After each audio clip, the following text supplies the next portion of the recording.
All right, so we'll say the prayer living off the last word each time we say it. Be still and know that I am Know that I am God. God. Be still and know Be that still and I know that I am. am. Be still Be and know still and that know that I. I. Be still Be and know still and know that. that. Be still and Be still know. and know. Be still and. And Be still still and be. be.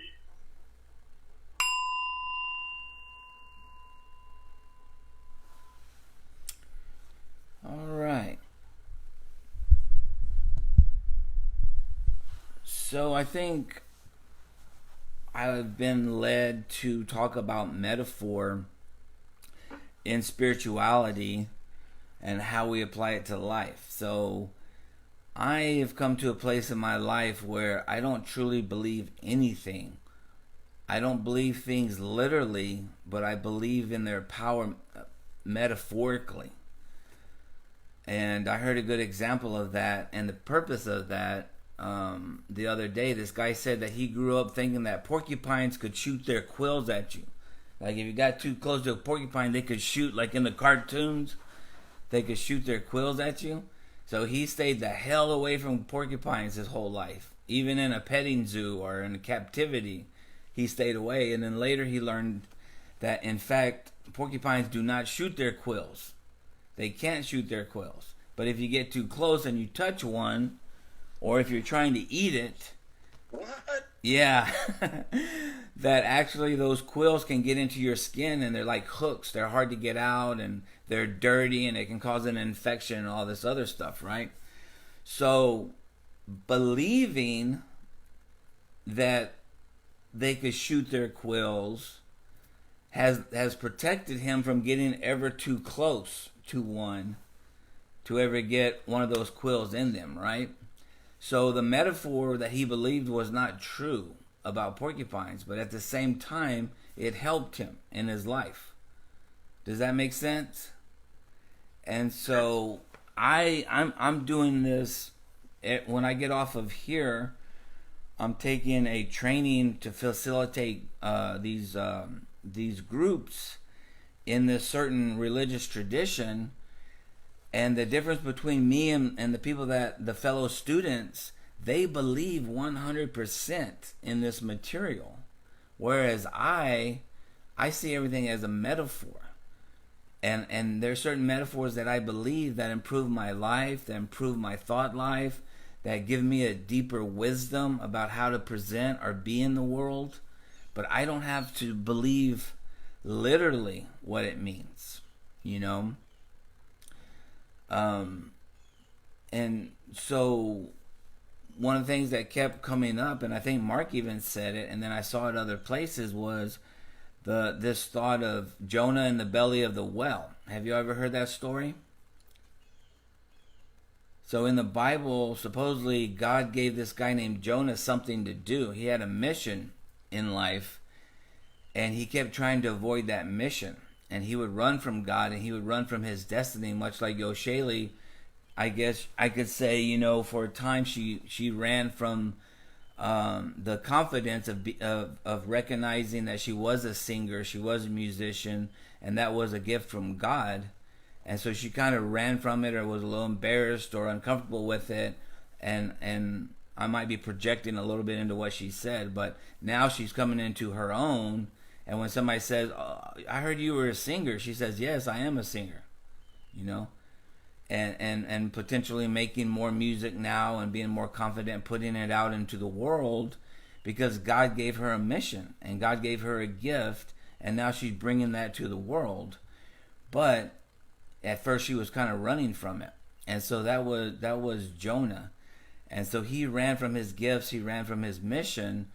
And at one time he went at night and got on this fishing boat, running away from his mission. And storms came and the boat almost sank, and I don't know how, but the people on the ship realized that he was bad luck. That there was something, they've been sailing together for years and never had this kind of problems, but now since Jonah joined them, they needed to kick his ass off the boat because he was bad luck. So they threw him off the boat, and he was swallowed by a whale. That's the metaphor. And he lived, I think, 40 days in this well or whatever. He finally prayed to God and said, I will complete the mission. I will use my gift. I will do what you're telling me to do.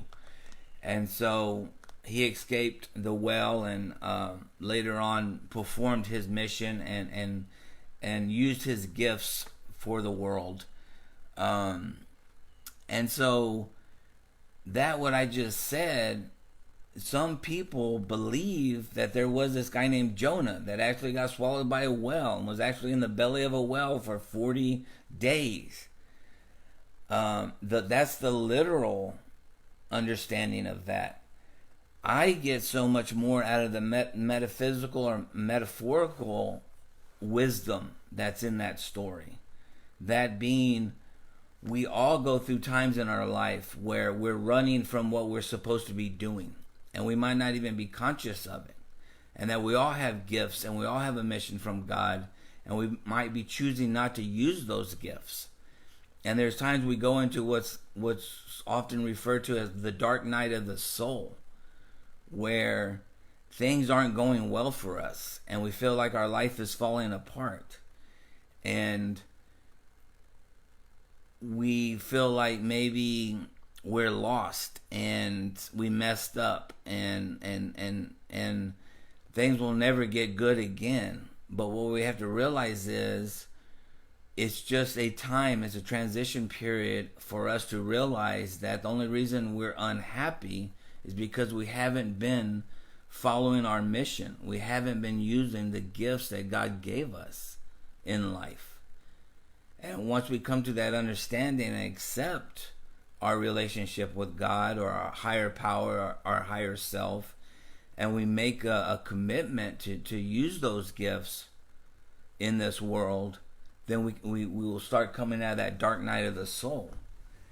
And in a way, I think the United States or the world is actually going through a dark night right now with the COVID virus and all the transitions that's happening right now, because it looks like we're in a really dark place right now with the COVID virus and maybe the political and all the unrest in the streets and all the things. But it could also be a time of awakening where we realize there's some things that we need to look at, and there's some things that need to be changed, and that all of us have gifts and a mission and a purpose, and we haven't been using those gifts and those purposes for the good of humanity. And so we've been taken, or we brought ourselves into this dark night of the soul where it looks like things are falling apart, but in reality we're just in transition. And we could very much be in a time of awakening where we realize we've been doing it badly, or we've been doing it poorly, and by turning around and making something positive out of it and making real change and real effort to help one another, we can come out of this dark night of the soul. So I wonder if you yourself have gone through a dark night, what that transition looked like for you. Do you think the world is in a transition right now, maybe going through kind of a dark night? Or do you identify with any of the things that are the power of metaphor in your life? Any of those things? Kylie, I think Charlie's been trying to get in the I don't know. She says she sees us, but she's not like in, and I don't see her in here either. It says she's like a panelist. Yeah, or a attendee. I'm sorry. Yes, I'll let her in right now. Thank you, Shaylin. But also, I was gonna say that recently I've been feeling a lot, or not. Like, I feel like through this whole transitioning of like everything that's been going on, it's personally for me, I've been feeling a lot of like more awareness. Like, there's people who are like they have more awareness. I don't know, but and I just started like a spiritual awakening, like kind of guide, like kind of like a path, and like within that, it was kind of weird to go through COVID because it was almost like the whole world was like had to be put in their homes, and like it wasn't just like me. It was like everybody had to do it. I was like, oh, so this is cool. I mean, not really, but you know. So it was a little weird, but definitely I felt a transition going on with like in people's minds, and like a lot of people like were going through it because like the social interaction, they didn't really know where to put that energy, like so they had to find something to put their energy towards it. So it's like, yeah. And for you personally, what were can you describe what you were going through? What was that? I said for you personally, can you describe what you were going through, like what transition? Yeah, honestly, it was more like me realizing that you know, the interconnected, like we're all interconnected, and like we're all kind of being one together, and we all need to work together to move up, and like we're all brothers and sisters, and like we just need to help each other in ways that like, yeah. But so kind of things like that, and realizing like this is just like our body, and like our soul is just like living through it, and so little things like that, but they're big things. So those are like a little awakenings that were happening within you. Right. That's awesome. Thank Right. you. Charlie, we're talking about how, you know, the dark night of the soul. We're talking about the metaphor of Jonah getting swallowed by the whale and being in the whale's belly for 40 days and then escaping.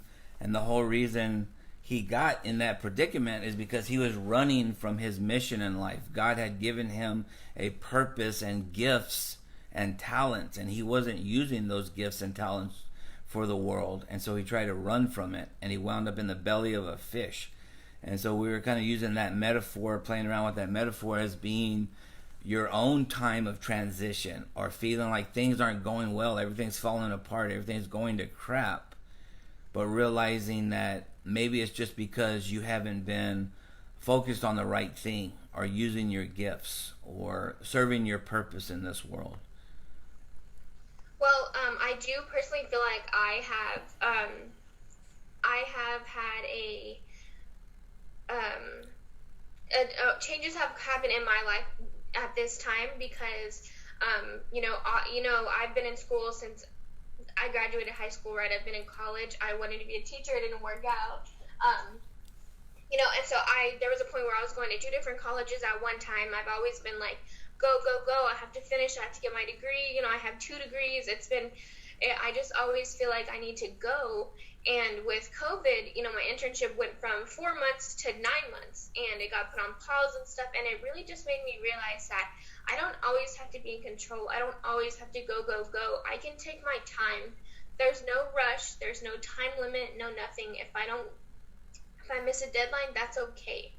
I don't always have to be going. I can stop and smell the flowers and enjoy life and relax, and that's what I've been doing, and it's really great to feel like I don't need to always be rushing. And so that's made me really happy, a lot happier, instead of just focusing so much on my homework all the time and stuff like that. And so actually we were going to get coffee this morning. I was like, oh my God, we only have 20 minutes. Like, I need to hurry. I need to drive fast. I need to get there. And then I thought, when I was driving, I looked at the trees and I'm like, I don't have to rush. Like, I don't have to make myself panic inside. I'm going to get there on time when I need to be. If I'm a little late, that's fine too.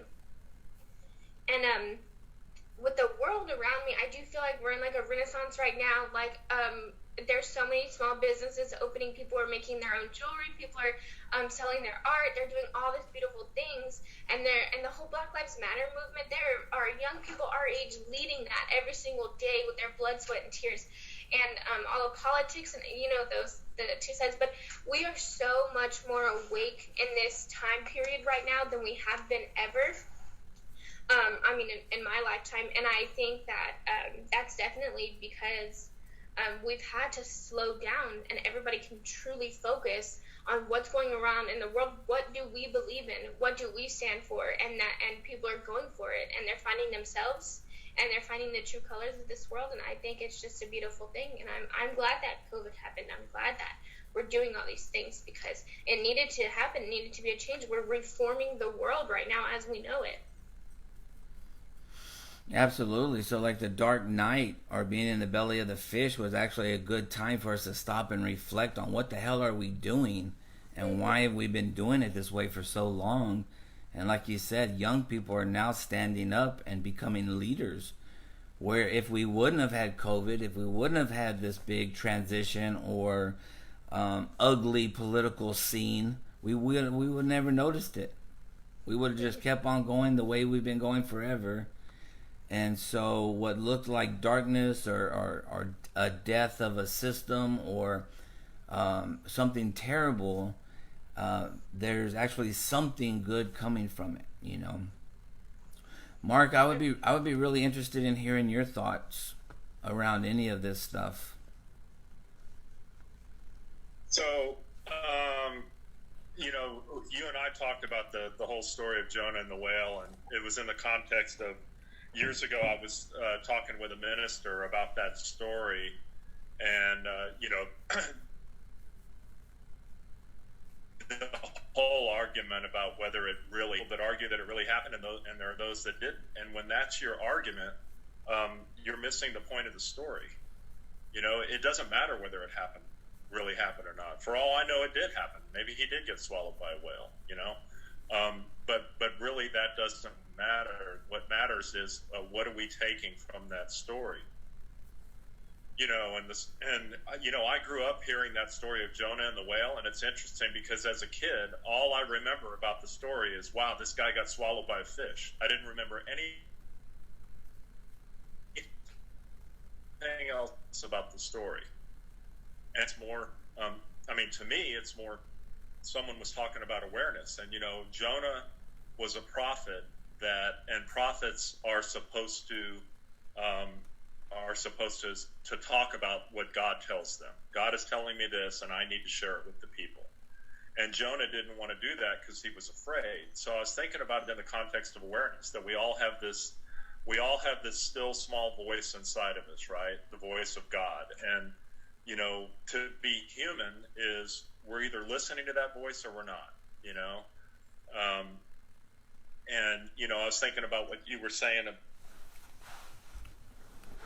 about the class that you're in, the Course in Miracles, that you said all the other people believe that it really happened, but that you believe that it's a metaphor. And, you know, I would argue that that doesn't make you right and them wrong, and it doesn't make them right and you wrong. If they're getting something out of studying that book, and you are as well, it doesn't matter whether they believe it is metaphor or not. You know, I think I shared that James Campbell, the guy that writes about mythology a lot, he said that myth can be truer than fact.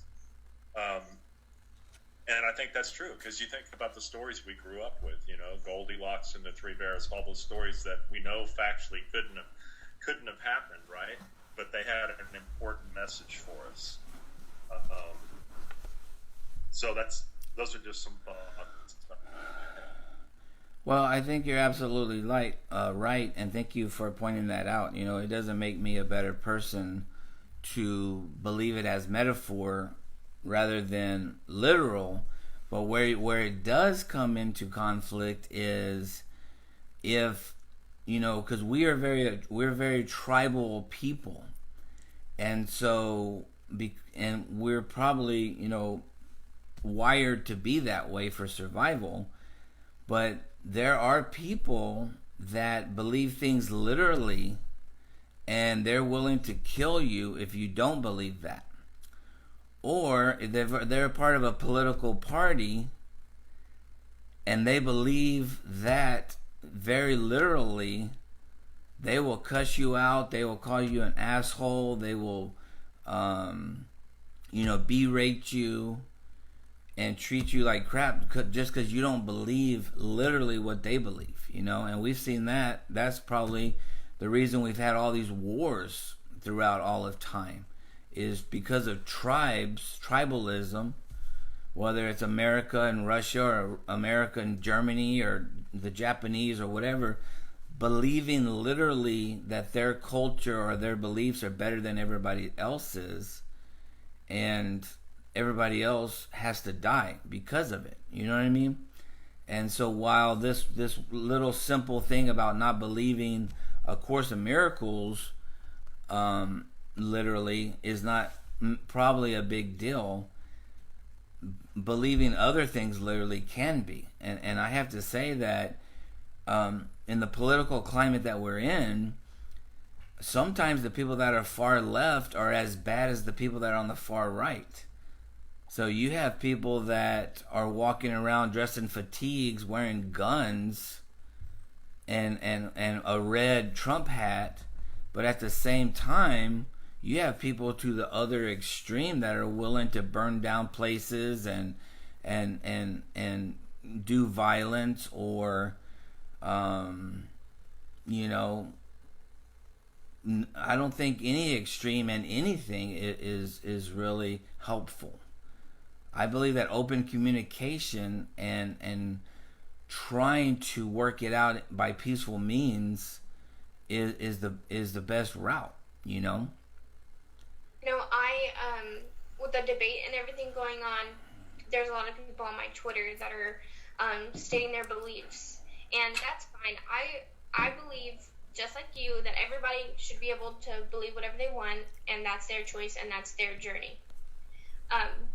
And so this girl had tweeted, you can't be pro-life, you can't be pro-choice and still be a Catholic. It's literally in the canon law. And then I, being the smartest I am, looked up canon law, which is like over 200 pages, and I read 20 pages because I was going to quote it and tell her that her judging other people is not correct, and that's in canon law. And then I thought to myself, me judging her is just as bad in God's eyes than her judging other people. That every sin is the same. So me going out of my way to try to prove her wrong is just as bad as her thinking that other people are wrong. And it really grounded me, and it made me think that I need to listen to my own advice and let her believe whatever she wants to. And so instead of spewing hate or trying to prove her wrong, I just blocked her and was like, you know what, I'm just not going to surround myself with things that I don't believe in, because I don't want that negativity. But I mean, it's the same thing as what you're saying. Like, people are allowed to think whatever they want. The rights are just as bad as the left if they're so based on their own behavior. If you're not being accepting, then what are you doing? I'll give you a good example, and thank you for that, Charlie. I've been in the same position, you know, and it's like that person's so judgmental. Now I'm gonna spew a bunch of hate on them, which means I'm being very judgmental. So it doesn't make sense, you know. But it's you know, so I'm a liberal, right? And I'm definitely, I understand that there should be equality and all these things, right? So you would say that I'm on the left, right? But I saw a video where this guy was a college dean, and there was a lot of unrest in the college, and the kids were very upset by some things that were happening in the college. But as the dean was trying to speak to this group of students, he was using his hands like the way I use my hands when I speak. And somebody yelled, "Stop using your hands, that's microaggression. I feel offended when you're using your hands. I feel threatened." And so the college dean had to hold his hands down beside his side and speak without using his hands. So to me, that's how crazy it can get when you're flipping so far down the spectrum. Yes, we don't want gun-toting people walking the streets pushing their agenda, but at the same time, we can't go so far to the extreme that even using my hands when I'm speaking is offensive and a form of microaggression and offending people. You know what I mean? We have to come to some happy medium where we can hear each other and work it out without going to extremes. That's my personal point. Mark, go ahead. Kayla, go ahead. Was Kayla gonna? Oh, I don't know. Was that Yoshida? No, I'm just making sure, because if she did, I want her to go first, and then I'll go after. But, and again, I could be totally wrong. I'm willing to be corrected or see a different insight or something. I'm just talking here. So, well, the other day, I like literally told somebody. I was like, we were having a conversation about something, and I don't remember exactly what we were having about, but I had to stop the conversation because I saw that the other person was kind of like going a different route with what I was saying. So I said, wait, are you taking this literally or metaphorically? Like, are we talking literally or metaphorically? Like, I literally asked them that yesterday, and I was like, that's so weird that we're talking about this now. But and he said, oh, literally. And I was like, oh, see, I'm talking about it metaphorically. And then that just like fixed the whole conversation. And so, yeah. Yeah, Shayla, did you already tell them about the story of Mary getting pregnant with Jesus? Mm-mm. So Yoshida called me the other day, and she was saying, like she's on this spiritual awakening, and she's like, I don't understand how Mary was pregnant with Jesus, like, just magically. And I was thinking, and it's because everybody takes that literally, but it's a metaphor, and you can interpret it whichever way you want, and it doesn't matter. But just know that Jesus was born. Like, they're just trying to say that a miracle happened and Jesus came upon us. Like, you don't need to know. Like, got pregnant and it was somebody else's, or they lied, or it really magically popped out. You know, it's just all metaphoric. But the whole Bible is like just metaphors. Like, it's all metaphors. So yeah, maybe Mary didn't, magically get knocked up, and And when you ask me, a fetus didn't like ascend from heaven or something. When you ask me, like, what do you think happened? And I'm sitting there, I'm just there at the mall, and I'm like, I never thought about like what really happened. And I was trying to tell you, like, I don't know, maybe she actually did have sex with Joseph, and then they had to lie, but it came out a miracle baby. Like, but then I thought about it later on, and I wanted to call you again, but the ship had sailed. But it's like, it doesn't even matter how she got pregnant. Like, Jesus happened, and I think that's what I took out of it. It's like, miracles happened, and Jesus happened. Jesus came. And not everything needs an answer. I had a lot of lessons to teach, and the easiest way to teach those lessons and enrapture generations of people was to take tales and spin them bigger than what they were. So he was probably just a good dude doing good things. When everyone else was murdering people in the street, he was showing compassion and teaching people to love. And the only way that you can get people to follow that is by turning it into, like, oh, he turned water into wine, and he can float, and he can do all this stuff, oh my God. And, like, it's like the episode of Family Guy where Jesus is literally standing there, and he's like, da-na-na-na-na-na-na, like, that could have been all he was doing with his words, but they had to make it 10 times bigger to make generations of people believe like that. Yeah, and I think at the same time, just because something's a metaphor doesn't mean it's not true, in the fact that I think that every birth is a miracle. I think every baby is the Christ baby, I think we all are pregnant with the Christ consciousness or God, and those metaphors are true in the fact that we are all sons and daughters of God, or have some kind of divinity, just like Christ, Mark, are you getting anything out of this? Yeah, I want to go back to what Charlie was talking about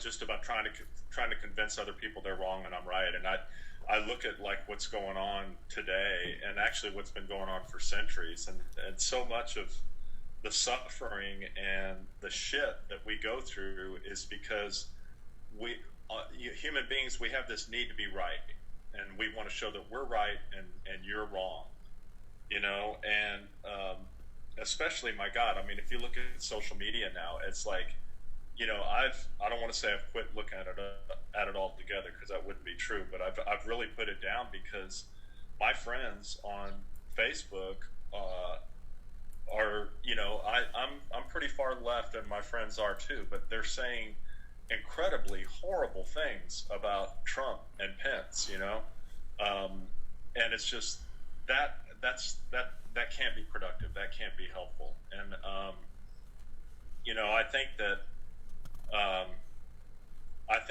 you know, it's not my job to change anybody's mind.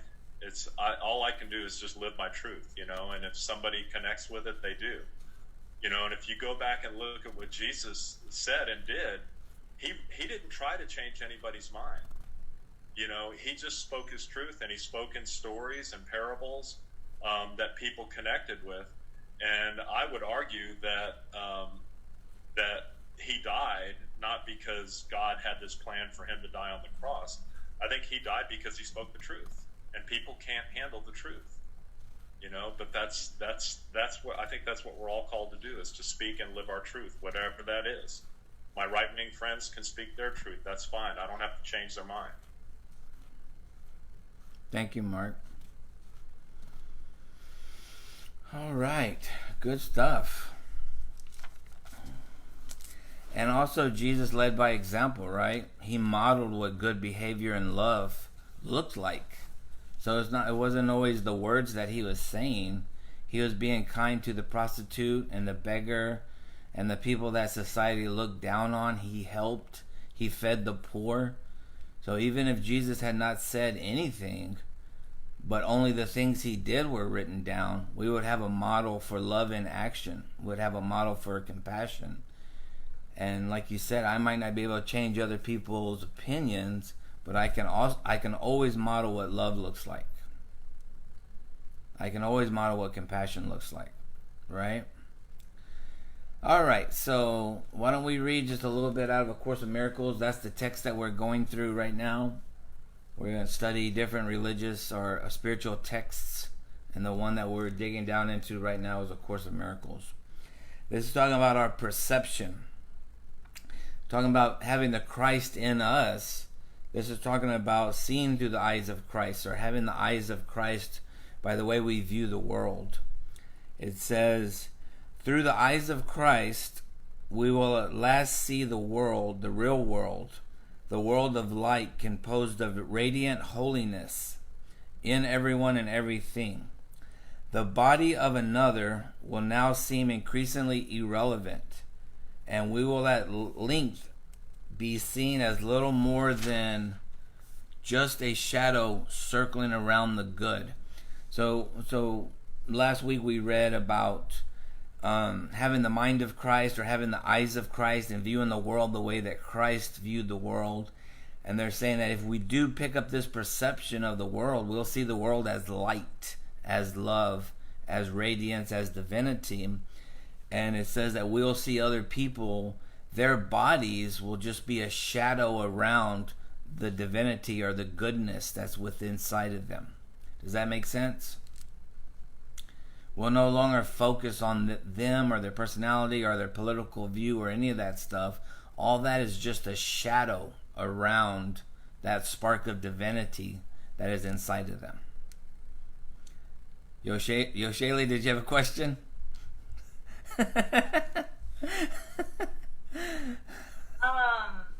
Like, okay, now recently I've been thinking, been into yin and yang, understanding the yin and yeah, and how everybody has that light, but I don't know if that's I'm just trying to put pieces. That was my face. Okay. Yeah, sorry, I show a lot. No, that's cool. So yeah, I don't know how that is with that, but that's what. Well, once again, that metaphor could be seen as the metaphor. I mean, yeah, that symbol could be seen as a metaphor of inside of a body is a soul or divinity or goodness or something, you know. But it's all wrapped together. I don't know. I don't know either. Okay, it says, I will no longer see the world of enemies poised to attack me. I will no longer see the world as enemies poised to attack me. Although the forms of the world will still behave much as they did before, we will see beneath the surface of the world and see that it couldn't be more opposite. Everyone and everything I see will lean towards me to bless me. Everyone and everything I see will lean towards me to bless me. I will recognize in everyone my dearest friend. And we in turn will love everyone with the divine love that completely ignores all differences between people, including differences in how they treat us. Do you want to discuss this, or you want me to read on?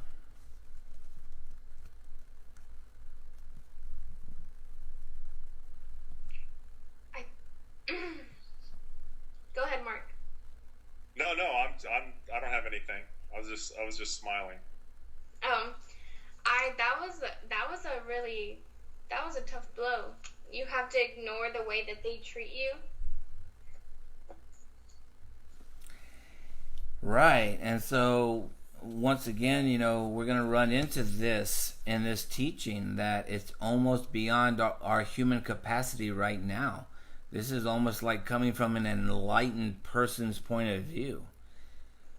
And I know I haven't gotten there yet.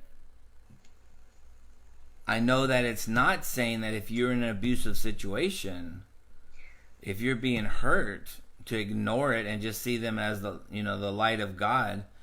I mean, you could, but you also have to get the hell out of that situation. You know what I mean? I think maybe it's saying, of course, boundaries, but even if they treat you badly, still love them. Doesn't mean you have to allow them to treat you badly, but you can still love them from afar. Mm-hmm. Empathy without boundaries is self-destruction. Remember that picture? No, that. Boundaries without self-destruction? Oh, empathy without boundaries is self-destruction. Oh, empathy without boundaries is self-destruction. I like that. I really like that too. Yeah, because I think that it needs to be stressed that may be the ultimate goal, but that we're on a journey. And so, like, that guilt or whatever, that pressure that people have that tell you, well, you're not doing it like this. You're not showing compassion and love. You're not being the bigger person. You're not doing this. You're better than that. And like that kind of stuff is so wrong. Toxic. We're on our own path, and yeah, that may be the ultimate goal, is to not take anything personally.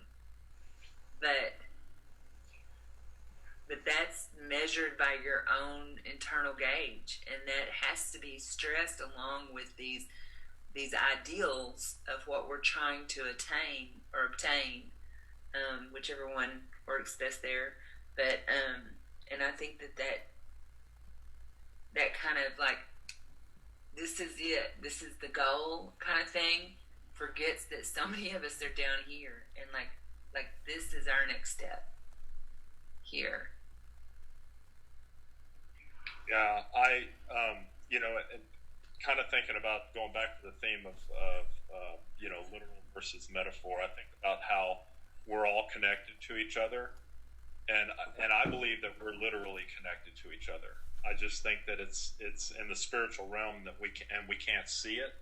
I think we get glimpses of it. We get glimpses of how connected we are to each other, and that anytime that I'm judging someone else or hurting someone else, I'm creating a sense of separation that's not really there. And I'll use the example of Trump.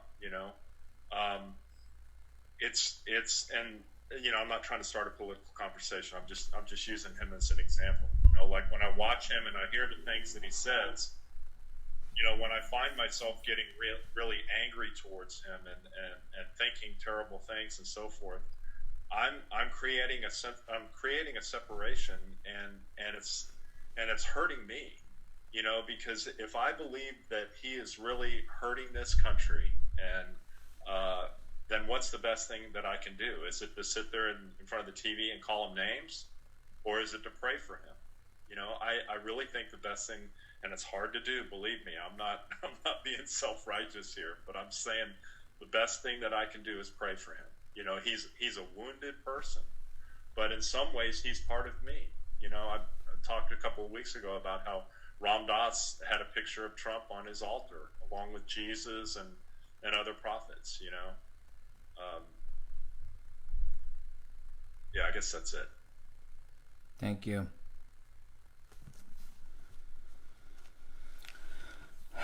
Yeah. All right, let me read this last part here. It says, the real world is ultimately an illusion, yet it is a pristine reflection of reality. And so when we have fully entered the real world, we are just a step away from heaven. Our love and forgiveness has taught us that we are not the guilty ego we had believed ourselves to be. Did we really think that we had the power to change the purity of God? We lay aside the ignorance which says that we are sinners, guilty, afraid, ashamed of who we are. And we lift our hearts in true humility instead to Him who has created us immaculate like Himself in power and in love. Our own efforts are now done. All barriers to the awareness of our true All barriers to the awareness of our true identity are past. We are finally ready to be in our Father's love again. Now God Himself leans down to us and takes us in His arms and sweeps away the cobwebs of our sleep. Now He lifts us back into our awakened state of oneness with Him. Now at last we can say to Him, in the closing words of the line, we are at home where you would want us to be. Let me read this again real quick. Now God himself leans down to us and takes us in His arms and sweeps away the cobwebs of our sleep. Now He lifts us into our awakening state of oneness with Him. You know, I don't know. You know, there's so many metaphors in that and everything. You know, especially Buddhism. We talked about this over and over. It's just like Mark says, there's really truly something happening with us being all connected and all one, but we can't see it with our physical eyes. You know, there's a whole metaphysical thing happening around us that we just don't have the sensitivity to see, you know.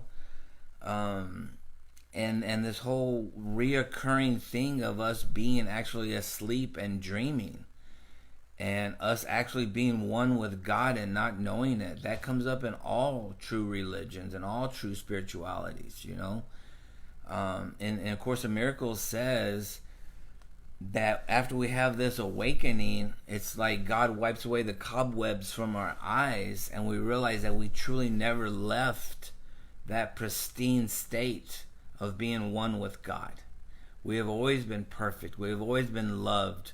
We have always been in His arms. We have always been one with everything, you know. And I think we're chipping away at that. That's, you know, like one of the reasons why we meet here on Saturday is to remind each other before we start another week that we are love, we are compassion, we are everything that we're seeking to be. And we should turn around and give that out to the world, you know. Once again, though, that's looking from the highest state. You know, can we always act that out? Can we always live that? Can we always be that? No, because Diane might come home from work today and say something that pisses me off, and I forget everything we talked about here today and turn into a real asshole. But I'm getting better at seeing that and recognizing that and making amends and repairing that, where I used to not even have that insight. I always thought I was wrong, I was right and she was wrong. I always thought that the world was wrong and I was right. My political party was best and they were completely wrong. They were the enemy. Everyone that disagreed with anything was my enemy. Now I have some small insight into the fact that it's all perception. You know, I heard somebody say yesterday, I grew up in Runge, Texas. I grew up in a small town. I could very well be a part of, I could very well have fallen into a different mindset and political party and different way of looking at life. I could very well have kept drinking. I could have very well got addicted to drugs. I could have well be in prison for life right now. There's a lot of ways that my life could have turned out differently. So I can't look down on somebody who's in prison, because I could be there right now. I can't look down at somebody who believes in a certain way different than me. I have to try to be as compassionate as I can be, because if I had gone left instead of right, or if I had done one thing differently in my life, I would be in that political party, or I would be in that group, or I'd be thinking along those lines, you know? I think that I'm in a good middle place, but I'm constantly working on myself to see it, the deeper reality, you know? And it takes a lot of time and effort and patience to be open-minded and not see people as enemies. And it doesn't always work. Shane, did you have something? And I understand that, but there are some real situations, because we're not only spirit and divine beings, but we're human beings, and we're living on this planet, and there's other people who are suffering because they look different than the people in power, and that power over paradigm, and the biodiversity is suffering because the people in power are, you know, tearing it up and burning it down and logging it and polluting it and those kind of things.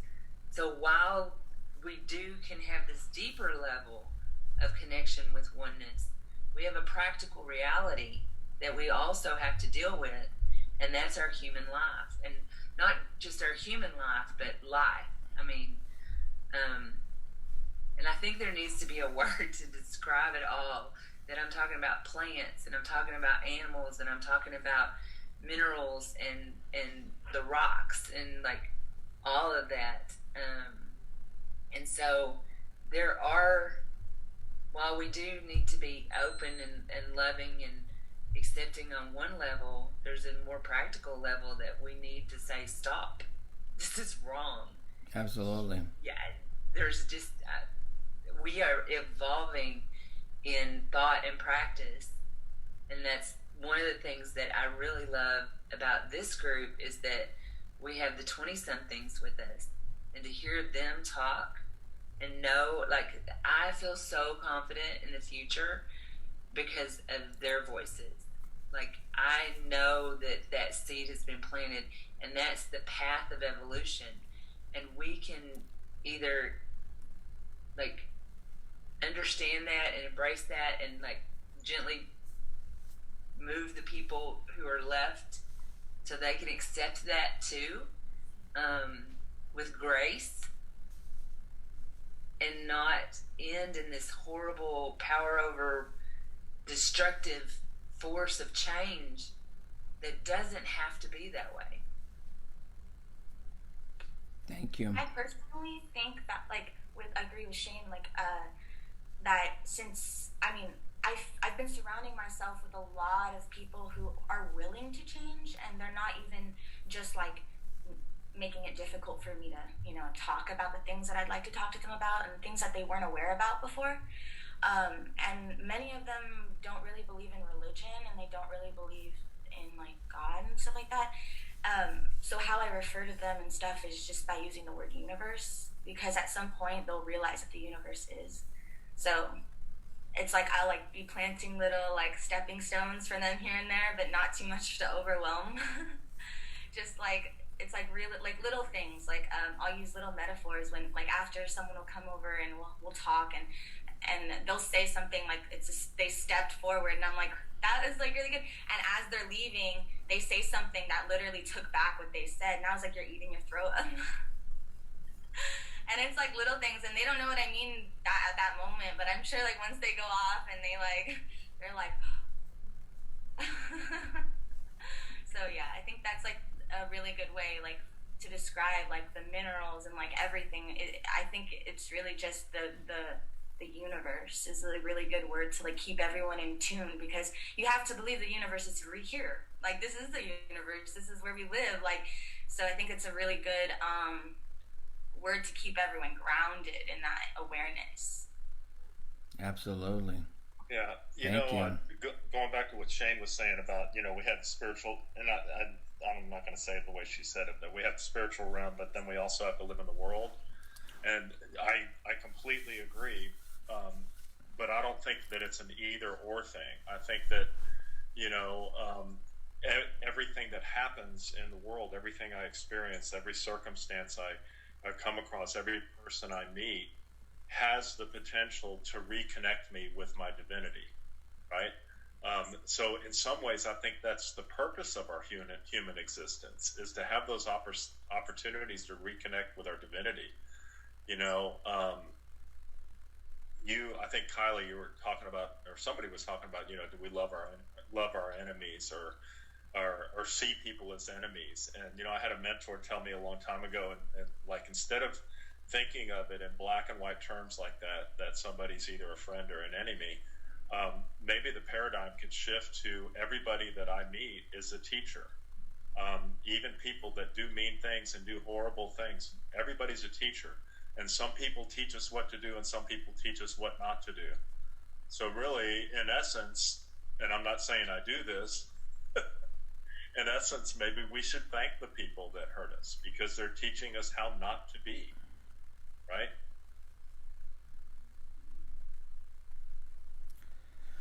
And I'm not suggesting that we don't take action when there's injustice happening. That's not what I'm saying.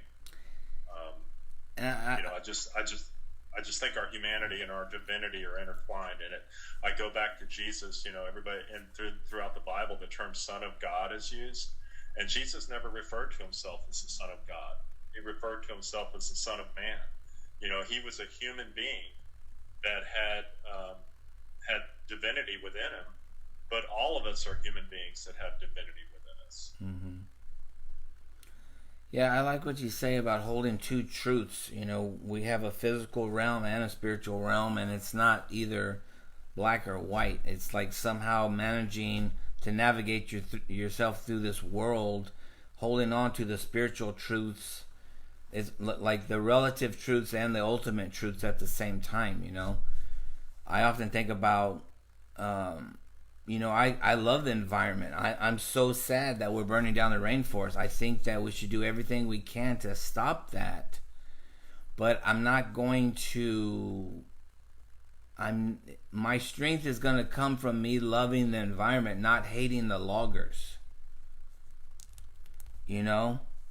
And so I know that hurting people hurt others. And so sometimes people are mean because they're broken and hurt themselves.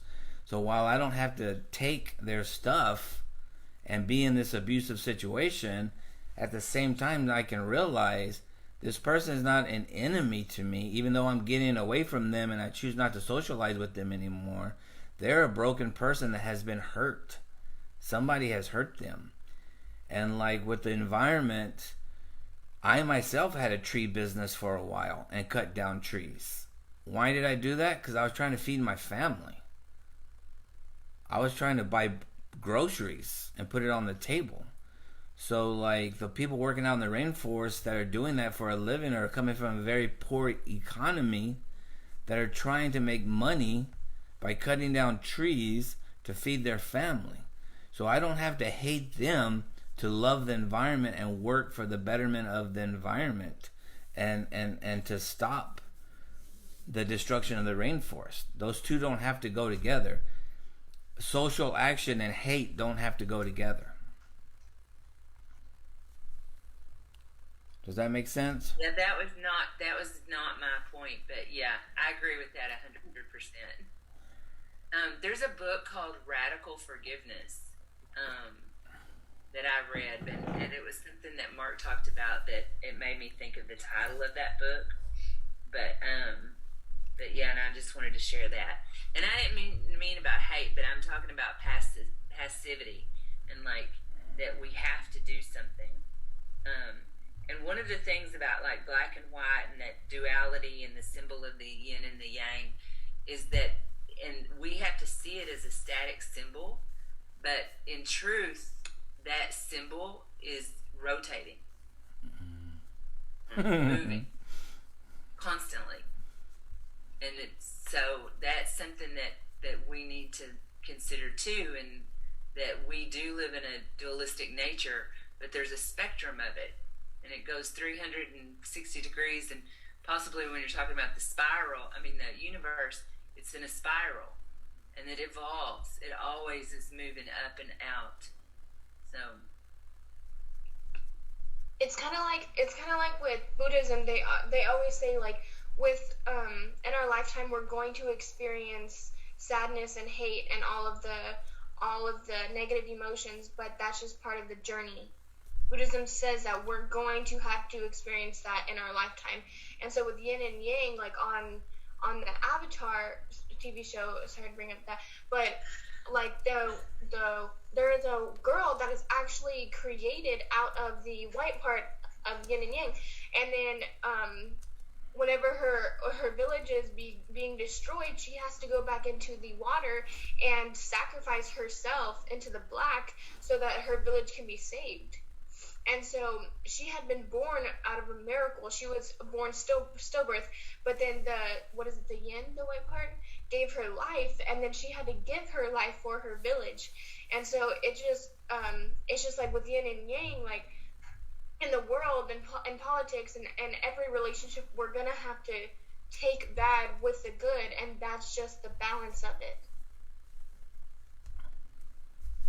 Absolutely. It's the human experience, right? You know, I don't get into all the different metaphysics, but there are people that say that we choose to come to this planet so we can experience all this. That there are actually higher realms where we're not incarnate. We don't have bodies, and things are much easier. That actually coming to the earth is kind of like taking a vacation in suffering. It would be almost like, you know, there are people that have taken their vacation time to go help out Mother Teresa in India in the worst possible poverty, sickness, death, surrounded by dying people, and they would spend like a month there helping Mother Teresa.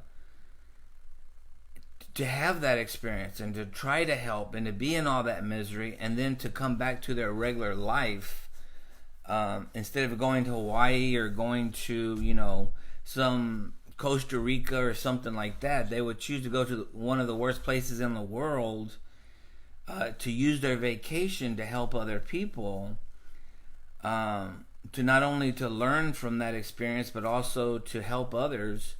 Well, in different parts of the universe,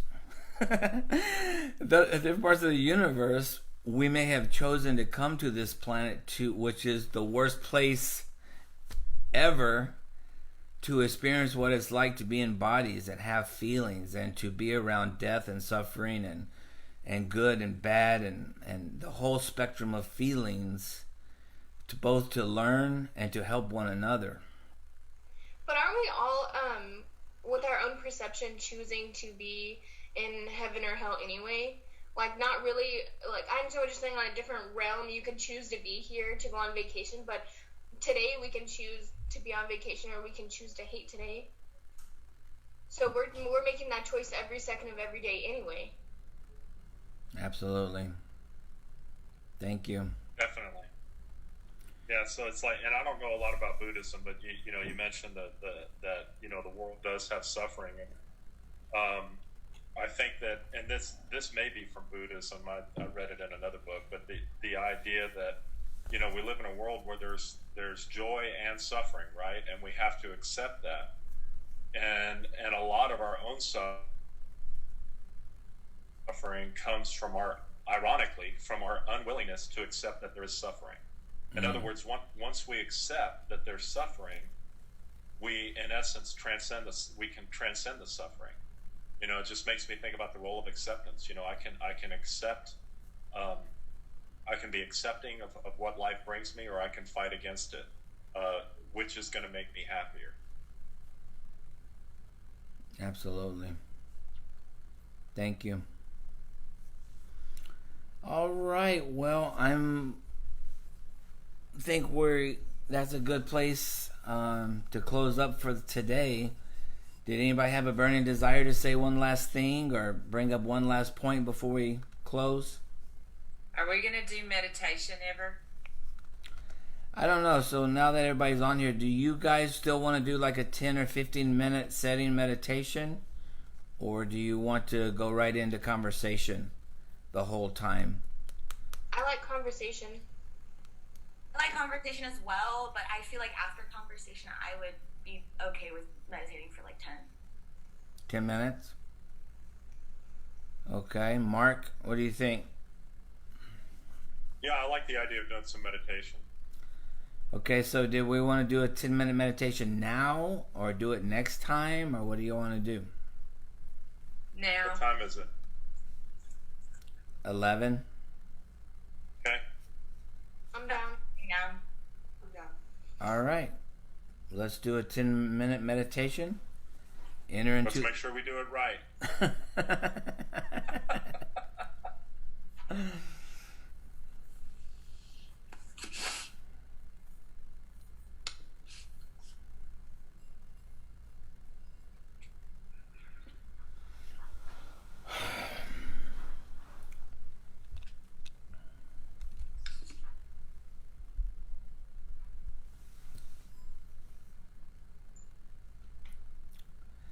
So I just want to, for some of you guys, I've been recording this.